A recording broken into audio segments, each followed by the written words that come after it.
Okay, thank you very much. As Sebastian already said, in the last year I talked about voice assistants. And voice is a big and interesting topic for conversational interfaces. But in many situations you will recognize that also a textual interface is required.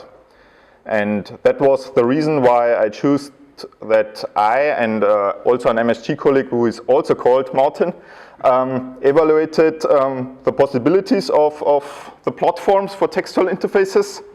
And that's what I want to show you today. So let's start. When you think about conversational interfaces, or let's call it chatbots, you may hear the term natural language processing, or NLP. Natural language processing is a big term which means everything which tries to react on natural language and doing something. But an NLP can be also very stupid. Let's say just react on keywords from the user. It gets more interesting when you have an NLU involved. NLU stands for Natural Language Understanding and is a subset of the big term natural language processing. An NLU tries to really understand the content behind a sentence. So for this example, I need a flight and a hotel in Miami from October the 4th to the 10th. An NLU engine tries to split the sentence and figure out the intention and the data behind that. So in this case, we have the intention that the user wants to book a hotel and a flight, and the data, the city Miami, and the dates. Many companies are also working to determine the sentiment of the user, so if the user is angry or not. But this is future stuff. Currently, I don't think that an engine is currently providing this information. But in the future, I'm sure that this will be also provided.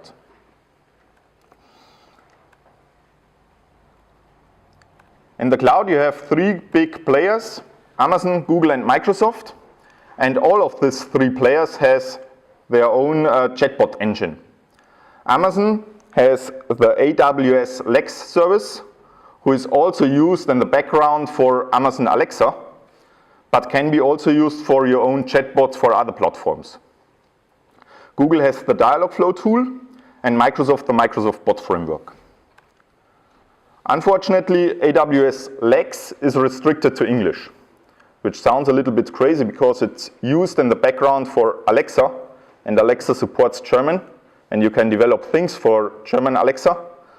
But when you want to use AWS Lex as an engine directly for your own chatbot, then you're unfortunately restricted to English. And that's really sad. For Dialogflow, I already talked a little bit about in my last talk. In many situations, you will recognize that the Dialogflow tool is optimized for the Google Assistant platform. But it supports also a lot of other platforms. And for the Microsoft Bot Framework, I can't tell you something because I don't have experience with that. Luckily, we have Martin as a follow-up speaker who can provide us some information. For me, personally, I had to choose which platform should I want or should I use. And the restriction, the language restriction, was a no-go from my point of view because I want to do some German stuff. So I had to choose, do I want to use Microsoft or Google? And I chose Google because I'm also a very big fan of voice technology. So I was interested to do something which may work for voice and text at the same time. So today I will focus on Dialogflow, and I picked out some platforms. And there are a lot of supported platforms for Dialogflow. For the talk today, I picked out these 4 platforms, Twitter, Facebook, Telegram, and Slack, which are the most popular platforms, I think, who supports chatbots. And when you want to do something in the Dialogflow tool, you have to know the major elements which are involved. At the top, you have also always the agent, which is the bot itself. So in our case, we have, I want to build a pizza service bot. So this is the bot itself. And the bot can do different things or can handle different intents. In this case, I have an intent which is offering me something or who is able to handle a pizza order. And an intent can be triggered either by an event. So in this case, when an end user starts a conversation with the Facebook Messenger, a welcome event is triggered, and you can react on this, and the bot can say, okay, hi, I'm Luigi's Pizza Service, what can I do for you, for example. But intents can be also triggered by phrases, so sentences by the user. And the sentences can have entities or parameters with data. So in this case, I have a salami pizza. So salami is from type pizza, and the type pizza contains several elements, and salami is one of this list.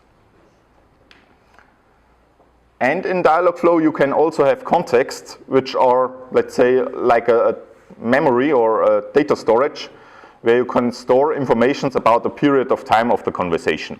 So let's remember of the last ordered pizza, and when the user says again, I want a pizza, then you can ask, okay, do you want the salami or again, or something. That's a very easy case.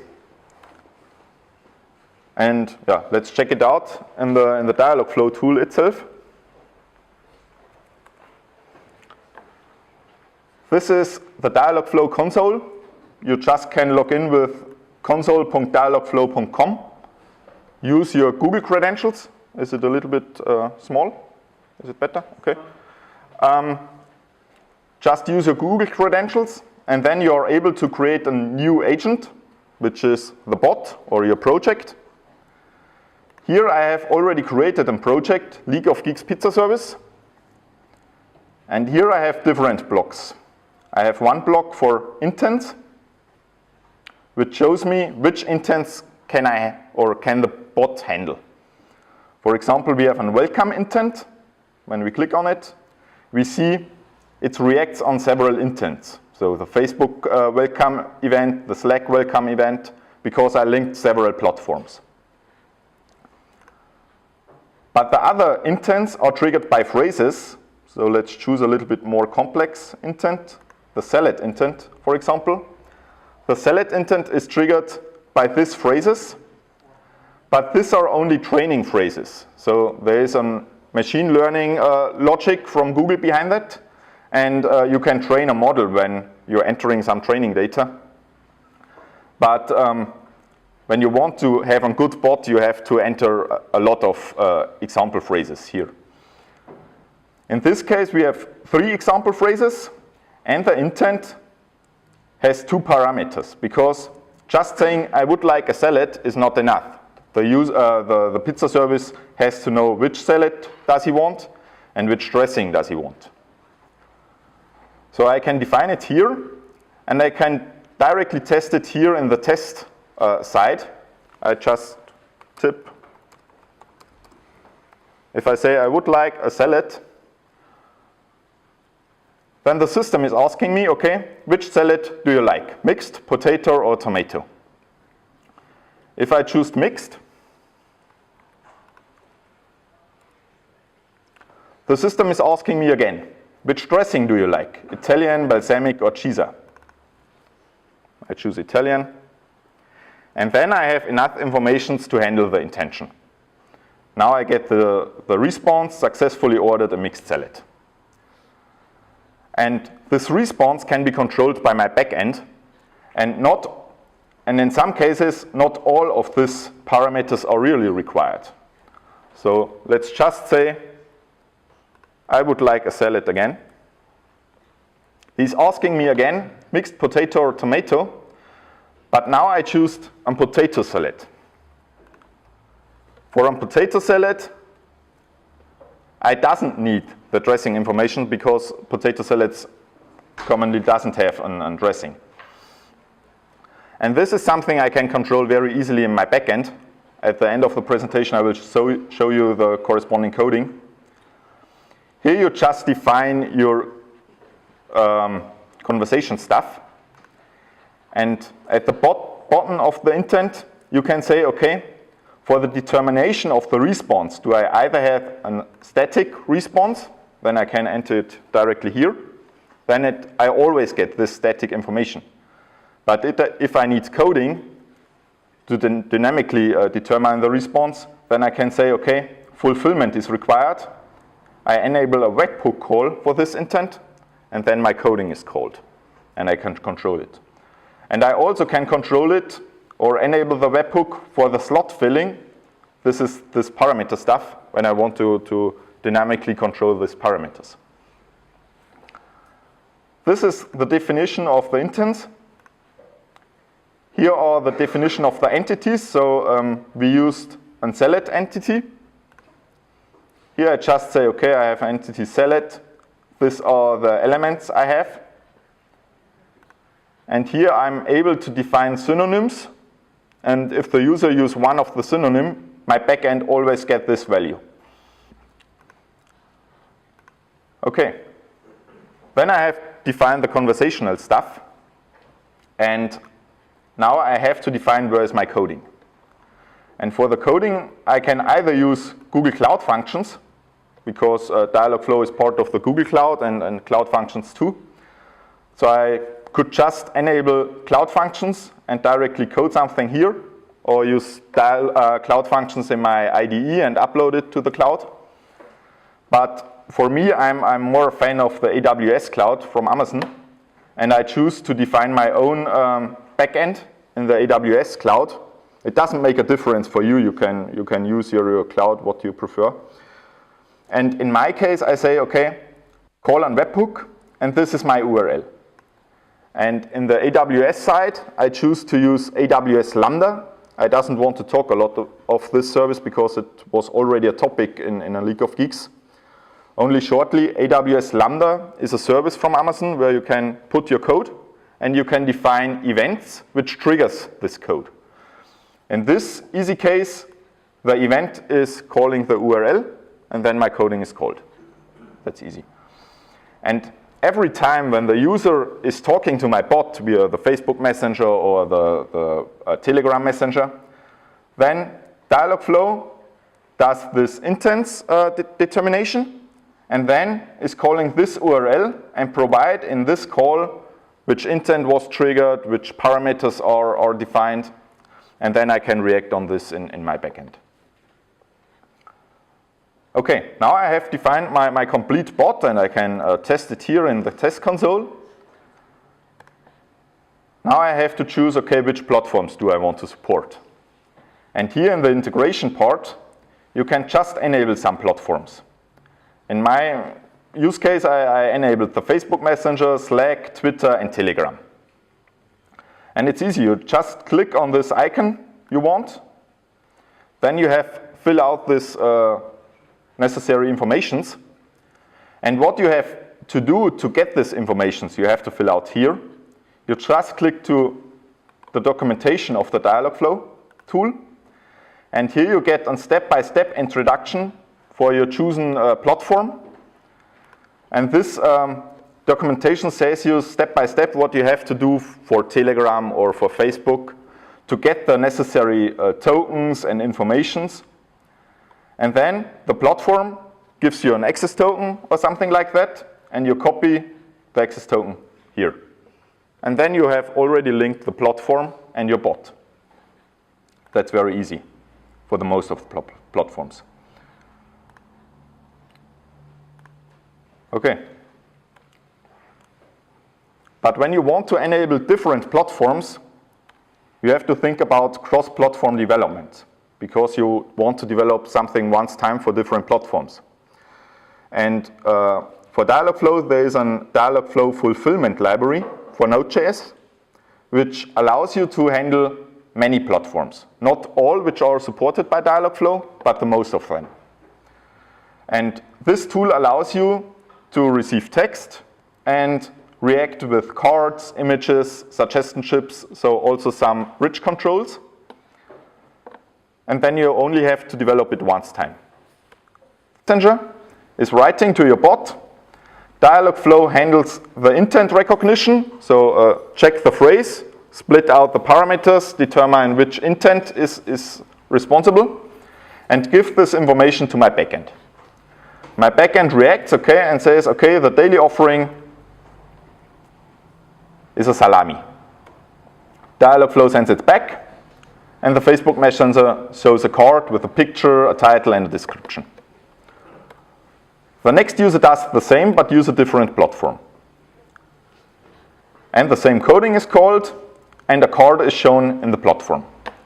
You see, it's a little bit different, but it's very similar. The difference is because platform specific, but you doesn't have to care about it.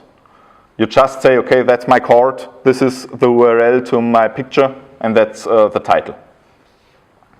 And that's really cool. Okay, as I said, I picked out 4 platforms. Let's compare the features of the platforms. So, Telegram, who knows Telegram? I hope everyone. I think the most of them. Telegram is a messenger, let's say similar to WhatsApp. So you can have your Telegram app on your mobile phone, but Telegram also has a web interface or supports different operating systems. It looks like, let's check out the Telegram web interface. It looks very similar to the WhatsApp web interface. Here I have my contacts, and I can write with my contacts. But in difference to WhatsApp, Telegram has a chatbot API. So WhatsApp doesn't have an official chatbot API, unfortunately. But Telegram has a very powerful chatbot API, which allows me to build very cool chatbots. And I even can develop simple games within my bot. So it's much powerful. Another good thing is, in Telegram, you doesn't have a certification step. So for some platforms like Alexa, Google Assistant, Facebook, you have a certification step, which means at first I develop my chatbot completely finished, and then I have to send it to the platform like Facebook, and then Facebook checks the bot, tests it, and says, okay, you're not following the guideline, your bot is not cool, your bot is racist or something like that. And then they don't publish it. So you have to invest time at the beginning to develop something, and when the company at the end says, okay, we don't publish it, then you have a problem. For Dialogflow, this is not the case. It's possible to build a complete new chatbot for Telegram on Hello World example and publish it within some minutes. You also do not need a developer account. So it's really simple to define the bot. And it's supported by this cross-platform library stuff, which I showed you in the slides before. So when I want to define a new bot in Telegram, it's very easy. In Telegram, I have a contact who is called botfather, which is also a bot developed by the Telegram guys. And the botfather allows me to create a new bot. I just write to the botfather. Here is a list of commands which are supported, and I just enter new bot, for example. Then he's asking me what should the name of the bot, what picture do you like for the bot or something like that. You have to answer 3 or 4 questions, and then you are getting an access token. And you just copy this access token to your Dialogflow console, and then you're linked. And then you are published. So all users in the world can write to your bot. That's it. But unfortunately, Telegram has also some limitations, especially in combination with Dialogflow. As I said at the beginning, the chatbot API from Telegram itself is really powerful. But in combination with Dialogflow, it's restricted. So for example, your bot can just receive text. So Dialogflow receive text, do this intent recognition stuff. But if the user sent a picture, for example, or a contact or a location via GPS, it's not forwarded to your backend. So Dialogflow can't do something with that and ignore it. That's a big limitation. And also in the other direction, when the bot is sending a response, you're also restricted, because The cross-platform library is supported, so you can send pictures, buttons, suggestion chips, but only the most common rich controls. And the chatbot API from Telegram itself would support a lot and the tons of features. And then you can't use them. That's a little bit sad. For Facebook, in Facebook it works in the following. In the Facebook you create your Facebook site, and then the site has also a messenger linked in, and your bot can control this messenger. So the bot itself does not control the news feed of the site, it's just reacting when a user is writing via messenger to your site. In Facebook you have a high number of potential users. I think everyone knows it. It's supported by this cross-platform library. And a very cool feature is that the owner, so the bot owner, can also interact in the conversation. So the end user is asking something via the messenger, and you can define that some phrases are handled by your bot, by your coding, and some phrases are handled by the user. And the end user who is asking you something doesn't get the difference. He only recognized, okay, for some phrases you're very, very fast, but he doesn't get it if it's a human or a bot. The integration to Dialogflow is a little bit better as in Telegram, so you can also receive pictures through at the bot side. But on the limitation side, there is the certification phase I already mentioned, and for Facebook it's really big. After the data leak scandal in the last year, they adjusted the guidelines, and when you want to publish a chatbot in Facebook, you have to define a data privacy guy for your company, and you need a company license, so in German a Gewerbeschein, otherwise you're not allowed to publish something. And in Facebook you need a Facebook developer account. Everyone can create an account, but it's more complex compared to Telegram. Telegram is very easy and Facebook is a big platform.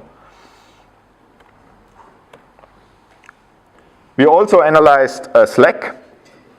Slack is also a very easy platform. It supports this cross-platform stuff, and it doesn't have a certification, so you can just define your bot, and you can immediately use your bot in your project. But you're also a little bit restricted because you can't receive pictures or something like that, just receiving text. Yeah, that's it for Slack. We also analyzed Twitter. It's also a very powerful API from the Twitter side. You have a high number of potential users. You do not hear a certification. And you have the same feature as similar to Facebook, not completely identically, but a Twitter bot is simple an Twitter account. So the bot owner can log in with the credentials of the Twitter account and can manually interact as the bot. So he can follow user tweeting something and writing in the conversation as the bot. On the other side, in Dialogflow, it's nearly useless, let's say, because it's so big, limited that the cross-platform library is not supported, and the baddest thing is it's so big restricted that you're restricted for private messaging stuff. And in Twitter, on the Twitter platform, it's the following, that if you want to have private conversations, the user has to follow you, and you have to follow the user back. And only both sides are following it, you're able to write private messages. But the problem is, the chatbot doesn't support this following stuff. He doesn't support following features or doesn't support tweeting features. So if the user is following the bot, you as the bot owner has to manually log in with the bot credentials, refollow the user, and only then the user is able to communicate with your bot. And that's, I don't think that it's really practicable. but we checked it out. Okay, let's check out the coding and check out the platforms. So in Facebook, you have your Facebook site, and I can write with the messenger to the site. I can say, okay, hi. The bot is asking me hi, or is saying welcome, and I can say I want pizza, for example. And the bot is asking me, and using suggestion chips where I can very easily choose, okay, I want a salami, or I can say, what do you offer? And the bot is asking with a card I already showed, with a picture and titles, so I can use very simple rich controls here. In Twitter, it's the same, but it's limited to private messages. Here. I can write it, but as I mentioned, Twitter doesn't support this cross-platform library, so I'm also restricted to plain text. No suggestion chips, no pictures or something like that. In Telegram, I have my contact, and I can asking the same as in Facebook. And in Slack, it's also the same. Yeah, that's it I want to show you the coding, sorry. The coding is very simple.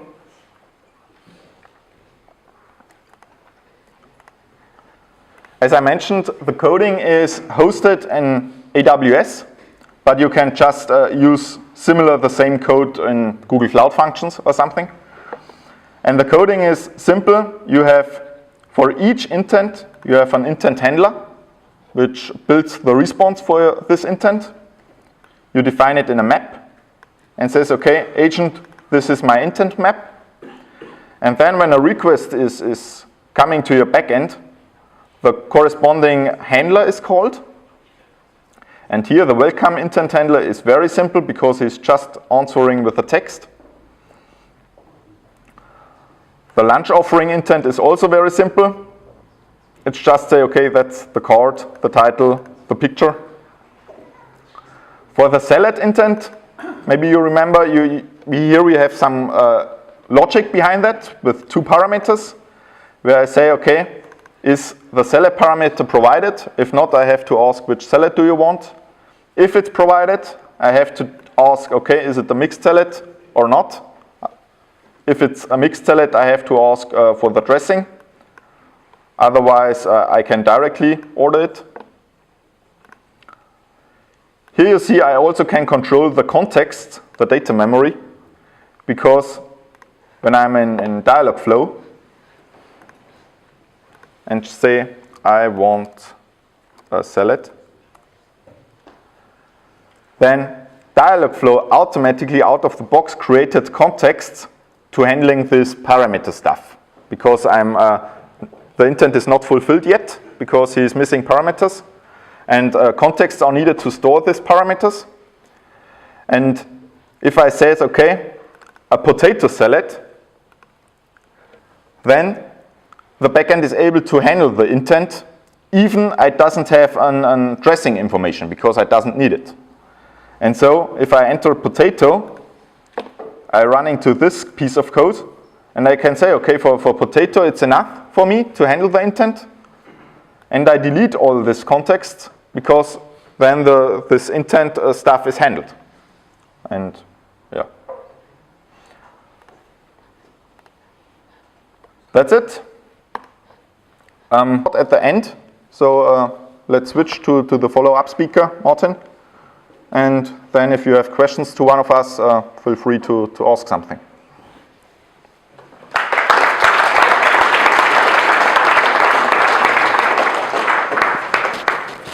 Thank you. All right. So after this great first part, I would like to continue. I want to start with like a quick survey. Who of you has used chatbots already in the past? And let's include like Alexa, Siri, Google Assistant. So how many of you like even just tried or? Okay, so many. Who is still using chatbots on a like daily or weekly basis? Okay, and so now let's exclude Alexa, Siri, and Google Assistant. Has anyone used any chatbot besides these prominent ones in the past, or is even still using them? I see one hand, I see two hands. Which ones? Yeah, it was like, it's a startup of a friend of mine, and they developed chatbots. Okay. All right, fair enough. Ah, okay. On Facebook or on? On Facebook. Okay. And also you? It's in Facebook. It's like a psychology bot. It's just ask me like how are you? Okay, but are you using it on a daily or weekly basis or? Almost every. Okay. Okay, but only like 3 persons if I didn't miss one. Okay, interesting. So my part will kind of like focus on the Microsoft Bot Framework and also on like a case study how we developed what we call like the first chatbot lawyer of Germany. And first, Sebastian forgot to mention I'm not a lawyer, so don't be afraid. I just work for a law company, and I am like the technical guy there. So just a few words about our company. So to give you some context, we were founded in 2016 here in Passau. We are what's called like a legal tech startup, which is just like the fancy term for like startups in the legal area. But technically we are like a normal law firm. We are concentrating on a few specific type of cases. So that's our business model. And these cases normally affect a lot of people. Let's say like flight delays, for example. We have like hundreds of thousands of people in Europe or even Germany every year, or people who got fired at their job. So by concentrating only on these few types of cases, we are able to kind of like be really fast and cheap, because we can like optimize our processes, especially by using like technology and automating stuff like steps that normally lawyers or like secretaries would have done like manually. We can like we develop software to kind of like create documents, send emails, send messages, and yeah, it's like a very simple economics of scale business model. So in 2016, there was like the first big hype about chatbots, and we kind of like had this idea of why not developing like a chatbot lawyer. And there was already one prominent one in the US, and our idea was to kind of like create one here in Germany, and it was kind of like a proof of concept to show, well, this can be done in Germany also, and we can just like do it in a short amount of time in a very small startup in a very remote area. Well, not very, but kind of remote area, not like in Berlin or something, can do it. And the funny thing is, and that's, I'm not a lawyer, so I kind of like when I started working with a lot of lawyers, I quickly recognized when like a client calls and says, well, I got fired yesterday, there are like always the same types of questions a lawyer will ask. So like the conversation between a lawyer and a client is typically very structured, because like there is another type of code behind it, which is like legal code. So if you got fired, the lawyer, or a good lawyer at least, knows, well, I have to ask certain questions. These are like mandatory questions in order to kind of like to assess if this kind of layoff was justified or not, or if what can a client do. So we have very structured conversations between a client and a lawyer. We have if-then questions. For example, a very simple example, well, I got fired, and if you are a woman, I will normally, as a good lawyer, ask you, are you pregnant? Because then you have like certain protection against being fired.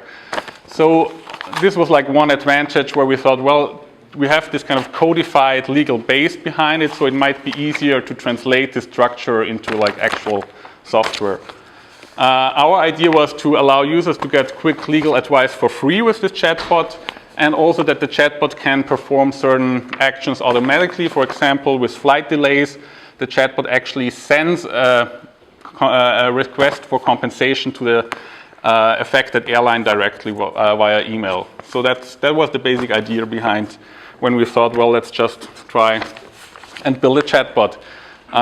We also started to looking around what kind of platforms are there to use, and I have to admit that I I heard about Dialogflow from Google, but the first major one I found, and which came across as very promising, was the Microsoft Bot framework. It runs either with C# or Node.js, although there are preview versions now where you can work with Python and Java. It runs on Microsoft Azure. So as Stefan already mentioned, we have like this kind of like slots. So this is like the Microsoft slot. So it runs on Azure. It connects to all the other Microsoft services. And one of the main reasons for us to use it was that it's supported and maintained by a major company with high stakes in AI and cloud computing. So chances, I hope, are not too high that Microsoft will just say one day, well, let's forget about this, we won't maintain it anymore, and we'll just shut it down. So from a business perspective, this was very important for us that there's like some security that this platform would still exist in a couple of years. So the channels, as they call them, or platforms as Stefan called them in his talk, that are officially supported are listed here. So you have like a web chat interface, you have email for I don't know what kind of reasons. I can't imagine like a very practical chatbot on an email interface, but maybe for basic customer service you have Facebook, of course, Skype, Slack.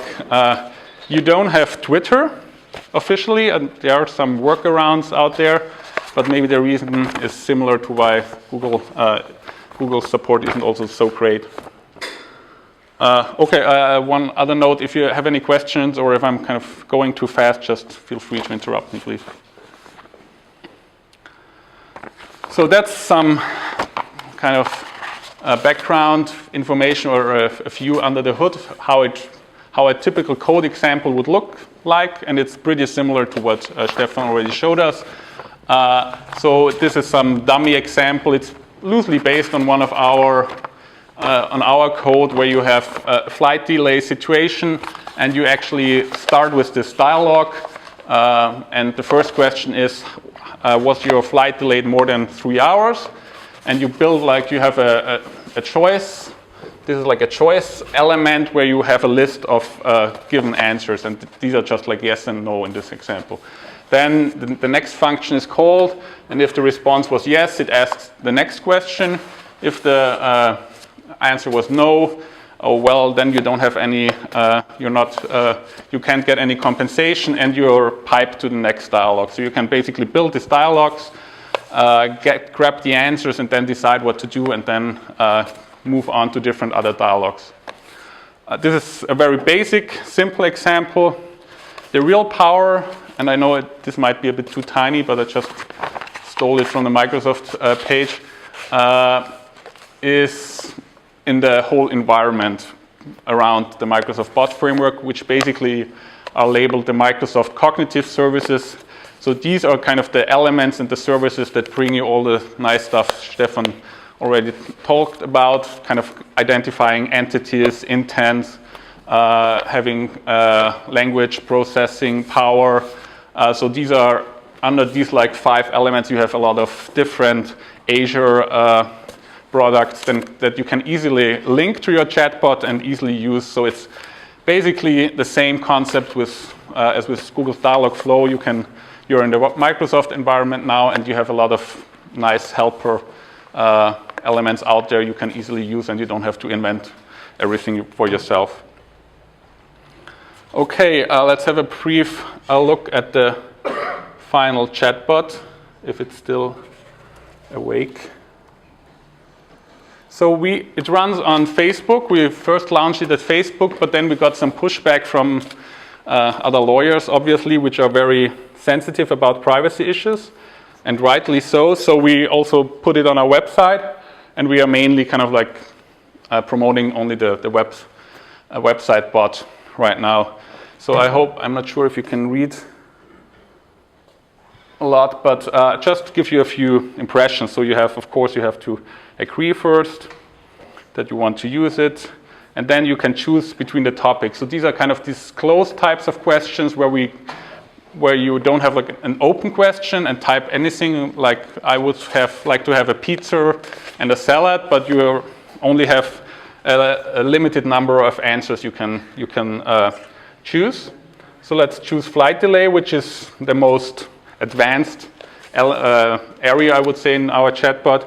And then we have these questions we saw first. Before, was your flight delay more than 3 hours? And then you can click yes or no. Let's click yes, so we're not kicked out immediately.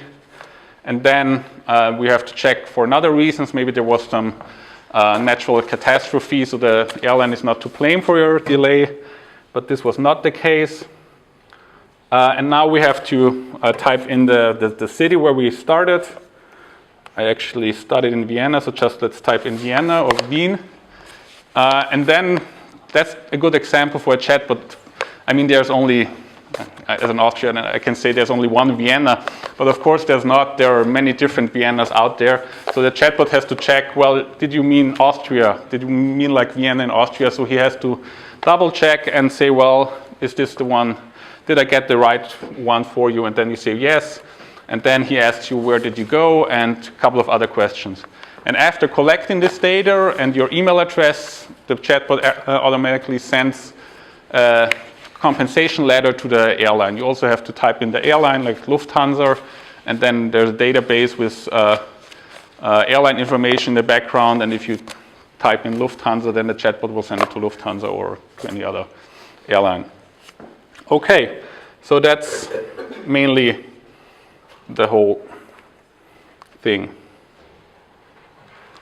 Okay, so we launched this I think in summer 2016, so a lot of time has passed.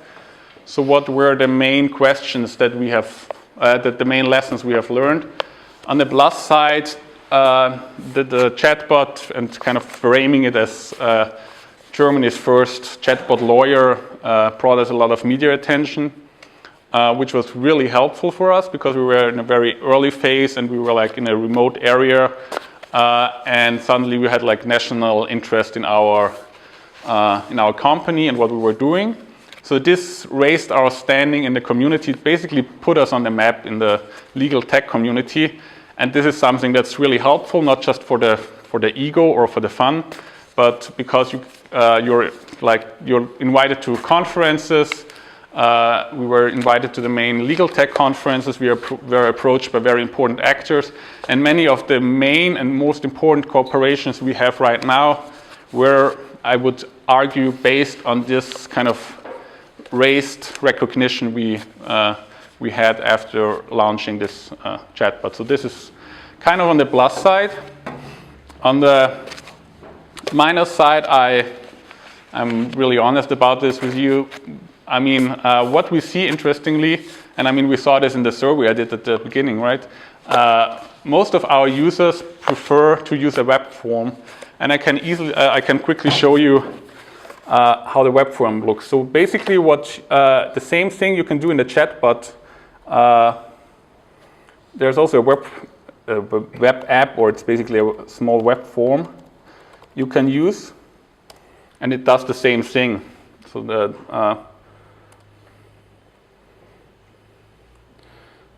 So this is like the form. Here you enter the city, let's say Vienna or Wien again, and here you have Google Maps because we have to get the GPS data for the cities. And then you have the same questions and you just fill it out like in a web form. And this is a nice example because remember when I typed in Wien in the chatbot, it asked me, did you mean like Wien, Austria? And I had to, yes, I do. And here it's just this, right? And I click it. So in a certain sense, chatbots can be a bit more complicated in certain use cases because they have to double check if they got it correctly, and a simple old-fashioned web form sometimes might be a better fit for your users. So that's our impression because 2 years later, the chatbot users are responsible for, I guess, less than 5% of our monthly revenue. So people are still using it, but much more people are using the web form I just showed you. So one of the lessons, and Stefan and I talked about this when we were preparing this presentation, we draw from this is that in order for a chatbot to work, it must be really broad. It must cover a lot of different topics and a lot of different functionalities in order to add some extra value for your users. Because if it just if it replaces just one web form, then the web form is probably easier to use. Or if it just replaces one simple app, the app is probably easier to use. But if you have a chatbot who basically is a full custom service chatbot and can answer all your questions and unites a lot of different tools and forms and stuff like that, it might be some really easier to use for your users. But in our case, I don't know if you saw it at the beginning, we basically have 2 or 3 topics covered there. So of course it's not Germany's first chatbot lawyer in the sense that it's as knowledgeable and as complete as a real human lawyer. It can't answer anything. And sometimes we saw some users that were putting some questions about anything in there. And of course the chatbot doesn't know anything about, I don't know, other kinds of legal areas. So that's, I think, one major lesson we learned. If you're just replacing a couple of simple web tools and apps, it's just not enough. You don't get the full potential of a chatbot. And the third one, I already showed you the example. The conversation format can be very lengthy and complicated with a chatbot. So it's not as simple as a web form where you just type in your data. So if you are thinking about developing a chatbot, and I guess many of you are, and that's why you showed up, there might be some questions you may want to consider. So the first one I already mentioned is the chatbot you imagine broad enough to really have some extra value for you as a user? I mean, think about it. Why is nobody using any chatbots besides Alexa, Siri, and Google Assistant in our daily lives? Because probably there is no real extra value you see. And maybe the problem you're thinking about can be solved by a simple web app or web form. The closed versus open question thing is really interesting because I already said in law, you have this very pre-structured kind of conversations. So it makes no sense to let the users just input some, well, I want a pizza, salami with salad and this dressing. It's easier if you structure the dialogue for them so they don't get lost. You ask the important questions first and make the conversation as brief as possible in order to get some results for them. So that's one thing to think about, because this the example Stefan showed us it's also quite simple, but if you think about more complex scenarios, how would you decide which intent the user has, and how complex would the conversation tree become if you actually think through how a chatbot might be applied to your topic of interest. Audio versus text. I think and our chatbot is just text-based, so you have to type in your answers or hit the buttons. But I think one of the reasons why Alexa and Siri and Google Assistant are so successful is because you can just talk to them, which makes it much easier and also faster than just typing all the stuff, especially on a mobile phone. And the last one is that chatbots their main strength is also their main weakness, I would say. They are, per definition, can be chatterboxes. They can be very verbose. And so if you have users that just want to get things done quickly, a chatbot might not be the best solution, because chatbots can be, I think there are chatbots on Slack that are for developers, and you can just enter some comments and they're really easy and fast to use. But normally chatbots are really strong when you want to add some character to your company. Maybe you want to approach young people, and your company is really traditional and old school and a bit boring for young people. Then these types of companies normally try to develop a chatbot that's speaks their language, which can of course go terribly wrong as well. But at least you have the freedom to add some certain character. You can add GIFs. You can let the chatbot make jokes and stuff like that. So it's easier to, you can show the human side of your company in a way that you can, of course, not so easily in a web form or in a web app. So that's basically it, as far as I remember. We were a bit faster than anticipated. And thanks for your attention. And now Stefan and I are happy to take your questions. Thanks.